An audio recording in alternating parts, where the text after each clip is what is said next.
Vande Mataram, I love my India. आज हम update देते हैं यूनुस खान के साथ। कौन सी क्लास में पढ़ते हो? नाइन्थ में। कौन सी स्कूल? अच्छा, तो अभी क्या ड्रीम्स है तुम्हारा पढ़ने के लिए?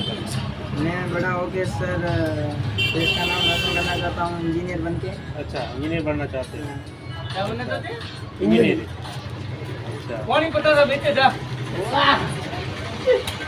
तो पढ़ाई कैसी चल रही है? अभी पढ़ाई थोड़ी ठीक चल रही है? ठीक चल रही है, थोड़ी कमजोर चल रही है। किस वजह से कम है? अभी सर मैं थोड़ा दुकान पे ध्यान दे रहा हूँ इसलिए। अच्छा, तो साइड में दुकान भी ध्यान दे रहे हो? अच्छा, तो फिर दुकान में दूसरे भाई बैठे हैं ना? बेटे सर आता हूँ हेल्प कराने के लिए। अच्छा, हेल्प कराने के लिए। अच्छा, तो तुमको इंजीनियर बनना है, ये तुम्हारा सपना है? अच्छा, तो दुकान के ऊपर क्या क्या सामान है? हमारी दुकान पे सर तीन प्रकार की दुकान है एक साथ में। अच्छा, चाय, अच्छा, जूस और नाश्ते में। अच्छा, जूस में पाइनएप्पल, पपीता, बनाना और नारियल पानी।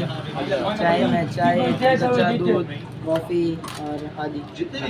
नाश्ते में सर पकवान, मोगरा कचौड़ी, ब्रेड पकौड़ा, जलेबी, कचौड़ी और मिर्ची वड़ा और नमकीन वगैरह ये।